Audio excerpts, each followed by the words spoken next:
Welcome to ABC campus. आज हम CAF one introduction to accounting में पास्ट एग्जाम अटम 2019 से क्वेश्चन नंबर 2 कर रहे हैं। ओमिक्रॉन ट्रेडर्स जो IS2 इन्वेंट्री से रिलेट करता है, 8 मार्क्स का क्वेश्चन है। तो इस क्वेश्चन को रीड कर लेते हैं और अंडरस्टैंड कर लेते हैं। Omicron traders OT deals in one product, तो इनकी इन्वेंट्री सिंपल होगी, वन प्रोडक्ट है सिर्फ। Following information for the month of June 2019 has been collected for preparation of trading account. Opening inventory, purchases और सेल्स गिवन है, जिसमें units और rupees दोनों हमें बताए हुए हैं। और रिमार्क्स में बताया हुआ है कि ओपनिंग इन्वेंट्री एट कॉस्ट है, इन्वेंट्री कॉस्ट पे मेंटेन होनी चाहिए। परचेजेज जो हैं वो इंक्लूसिव ऑफ सेल्स टैक्स दी हुई हैं, तो अगर ये सेल्स टैक्स रिफंडेबल या एडजस्टेबल है तो इंक्लूसिव नहीं होना चाहिए, तो हम उसको माइनस कर देंगे। और sales exclusive of sales tax हैं तो दैट इज़ फाइन, ये फिगर हमने ऐसे ही लेनी है। एडिशनल इन्फॉर्मेशन में sales tax, handling and transportation cost, polishing cost, storage cost, drawings, inventory की जो शॉर्टेज और डैमेज है वो बताई हुई है। और जो इम्पॉर्टेंट इन्फॉर्मेशन है वो ये है कि OT जो है, बिजनेस जो है ओमिक्रॉन ट्रेडर्स, ये पीरियोडिक इन्वेंट्री यूज़ करते हैं और cost is determined using weighted average cost method. तो ये दो बातें हम अपने जहन में रखते हुए पूरा क्वेश्चन सॉल्व करेंगे। और रिक्वायरमेंट ये है कि ट्रेडिंग अकाउंट बनाएं for the month of June 2019। तो हमने जो बात जहन में रखनी है क्वेश्चन सॉल्व करते हुए वो ये है कि ट्रेडिंग अकाउंट बनाना है, पीरियोडिक इन्वेंट्री मेथड है और वेटेड एवरेज का कॉस्ट मेथड है। सो स्टार्ट करते हैं। तो सबसे पहली इंफॉर्मेशन जो हमें ट्रेडिंग अकाउंट बनाने के लिए चाहिए वो है सेल्स की। तो सेल्स में हमें 12,000 यूनिट्स, 4.8 मिलियन रुपीज़, और figure exclusive of sales tax है तो इसकी कोई एडजस्टमेंट करने की ज़रूरत नहीं। और यहाँ से अगर आप पर यूनिट निकाल लेंगे तो 4.8 मिलियन डिवाइड बाय 12,000 आपके पास 400 पर यूनिट की सेल प्राइस आ जाएगी। तो इसको हम एक फॉर्मेट पे डेवलप कर लेते हैं जिसमें यूनिट्स और रुपीस दोनों को मेंशन करेंगे। तो सबसे पहले हम लिखेंगे सेल्स 12,000 यूनिट्स हैं, 400 पर यूनिट के हिसाब से टोटल 4.8 मिलियन रुपीस बनते हैं। तो ये सेल्स, कॉस्ट ऑफ सेल्स और ग्रॉस प्रॉफिट, हमने ये फिगर्स बनानी है। तो सेल्स के बाद हमें चाहिए cost of sales. Cost of sales में जो पहली फिगर होगी वो होगी ओपनिंग स्टॉक। अब हम क्वेश्चन में से ओपनिंग स्टॉक की इंफॉर्मेशन देखते हैं। तो क्वेश्चन में ओपनिंग स्टॉक की इंफॉर्मेशन गिवन है कि 4,000 यूनिट्स हैं और 745,000 रुपीज़ है। और इन्वेंट्री क्योंकि कॉस्ट पर है तो इसमें कोई एडजस्टमेंट करने की ज़रूरत नहीं होगी। तो ओपनिंग स्टॉक 4,000 यूनिट्स और 745,000 रुपीज़ हमने ले लिए। ओपनिंग स्टॉक के बाद हमें परचेजेस की फिगर चाहिए। तो परचेजेस के बारे में इंफॉर्मेशन क्वेश्चन में देखेंगे। तो परचेज के बारे में जो इंफॉर्मेशन है, एक तो ये बताया हुआ है कि 11,000 यूनिट्स हैं, 2,340,000 अमाउंट है, और ये इंक्लूसिव ऑफ सेल्स टैक्स है। अच्छा, सेल्स टैक्स के बारे में ये बताया हुआ है कि 17% सेल्स टैक्स है और ये एडजस्टेबल है। एडजस्टेबल है यानी कि ये आपको सेल्स टैक्स में मिल जाएगा, वापस मिल जाएगा, इसकी एडजस्टमेंट मिल जाएगी या रिफंड मिल जाएगा। तो जो आपका सेल्स टैक्स पेएबल होगा उसके अगेंस्ट ये एडजस्ट हो जाएगा या रिफंड हो जाएगा। तो इट मीन्स कि ये टैक्स तो वापस रिसीव हो जाना है, आपको वापस मिल जाना है, तो ये आपकी कॉस्ट ही नहीं है, इस वजह से इसे कॉस्ट ऑफ इन्वेंट्रीज में शामिल नहीं करना चाहिए। तो हम परचेज को में से जो है वो कॉस्ट निकाल देंगे और उसका तरीकेकार क्या है।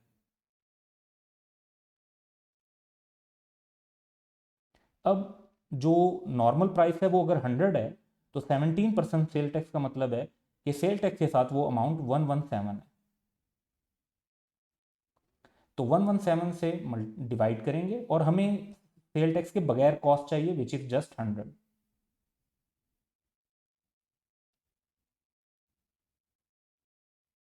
तो इन 11,000 यूनिट की जो हमारे पास परचेज कॉस्ट आ जाती है that is 2 million rupees sale tax निकाल के। और ये हम एक और वर्किंग से भी चेक कर सकते हैं। अगर आप 2 मिलियन पे 17% लेंगे तो 340,000 का सेल टैक्स बनेगा। तो ये 2 मिलियन और 340,000, 2,340 की inclusive of sales tax amount बन जाती है। अब इस परचेज की अमाउंट को भी हमें अपने ट्रेडिंग अकाउंट में मेंशन करना है, 11,000 यूनिट्स, और सेल टैक्स उसमें से हम निकाल देंगे। ये इसमें ये डिवीजन होनी चाहिए और ये मल्टीप्लिकेशन। तो 2 मिलियन की अमाउंट हमारे पास आ जाती है। अब हम आगे चलेंगे तो क्वेश्चन में जो मज़ीद कुछ इन्फॉर्मेशन दी हुई हैं, information number 2, handling and transportation cost to OT's premises are 20 per unit, ये हम इंक्लूड कर लेंगे ट्रेडिंग अकाउंट में।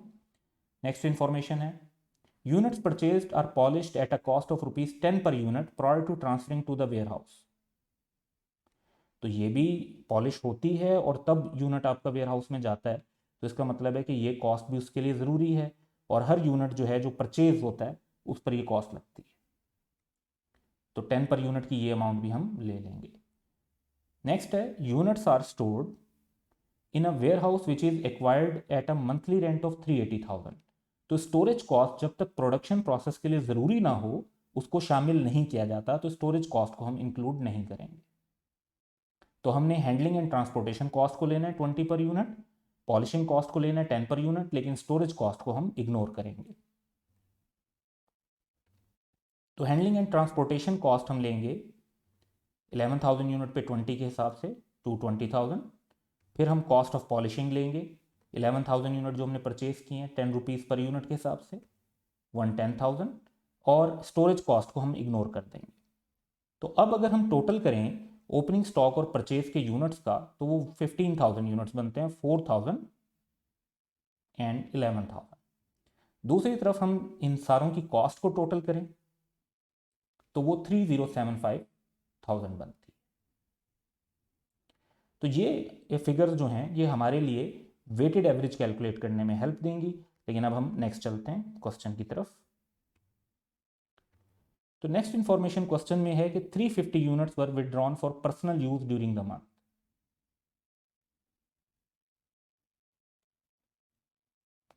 तो जब पीरियोडिक इन्वेंट्री मेथड में ड्राइंग्स होती हैं तो उसकी एंट्री होती है ड्राइंग्स डेबिट, परचेज क्रेडिट। तो ड्राइंग्स को परचेज में से माइनस होना चाहिए। 350 यूनिट्स हमें ड्राइंग्स के बताए हुए हैं लेकिन हमें इनका रेट नहीं बताया हुआ, तो वेटेड एवरेज के हिसाब से हम रेट लेके उस पर इन ड्राइंग्स को रिकॉर्ड कर लेंगे। तो गुड्स विड्रॉन या यहाँ पर आप ड्राइंग्स भी लिख सकते हैं। 350 यूनिट्स जो हैं वो परचेज में से हम माइनस करेंगे। अब इनके लिए जो रेट लिया जाएगा दैट इज़ 205। ये कैसे कैलकुलेट हुआ कि जो आपके पास ओपनिंग स्टॉक और परचेजेस और उसकी जो कॉस्ट की अमाउंट है उसको आपने 15,000 यूनिट से डिवाइड कर दें।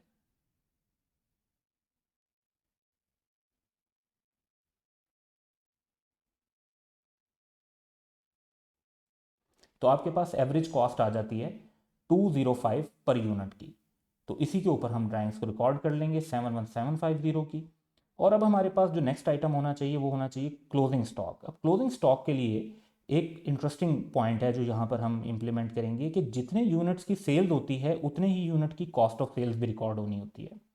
तो हमारी यूनिट्स की सेल्स जो यूनिट्स हैं वो हैं 12,000, तो कॉस्ट ऑफ सेल्स भी जो है वो 12,000 यूनिट्स की। अब 15,000 यूनिट परचेज किए थे, 350 की ड्राइंग्स हो गई, तो जो बाकी बच जाते हैं वो यूनिट हमारे पास क्लोजिंग स्टॉक में होने चाहिए एंड दैट इज 2650।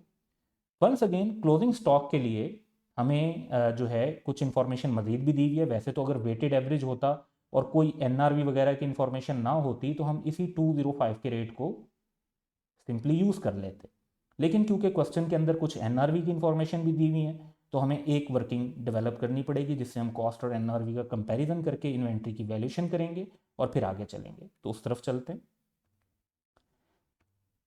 तो क्वेश्चन में इन्वेंट्री से रिलेटेड जो पॉइंट्स बताए हुए वो हैं कि during the month and physical inventory verification it was observe that 20 units were found short, यानी 20 यूनिट्स तो मिले ही नहीं, वो गुम थे, थेफ्ट हो गई, लॉस्ट हो गए, वो शॉर्ट है, शॉर्टेज है। नेक्स्ट है 150 units were damage during handling and are saleable at 40% of its selling price after incurring an additional cost of ₹15 per unit। अब यहां पर आपने ये जहन में रखना है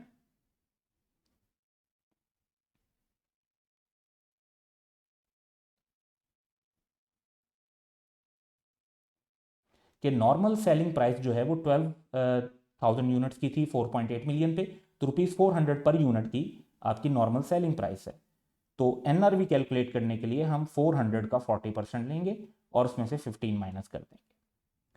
फिर ये बताया हुआ है कि shortage damages up to 200 units in a month are treated as normal loss. तो 200 यूनिट तक का अगर शॉर्टेज और डैमेज हो तो उसे नॉर्मल लॉस ट्रीट करना है, और नॉर्मल लॉस की पीरियोडिक इन्वेंट्री के अंदर कोई एडजस्टमेंट करने की ज़रूरत नहीं होती। तो अब नॉर्मल लॉस होता तो हम फिर इसकी एक एडजस्टमेंट करते कि इसे भी परचेज में से माइनस करते, और फिर जो है फिगर वो एडमिन एक्सपेंसेस के अंदर उसको लॉस भी रिकॉर्ड करना होता। खैर वो ट्रेडिंग अकाउंट से आउटसाइड का इशू था, लेकिन उसकी परचेज में से माइनस करने का एक इम्पैक्ट हमें लेना पड़ता। नॉर्मल लॉस है तो इसका मतलब है कि हमें इसका कोई इम्पैक्ट नहीं लेना पड़ेगा, जस्ट हमें क्लोजिंग स्टॉक की वैल्यूएशन करनी है।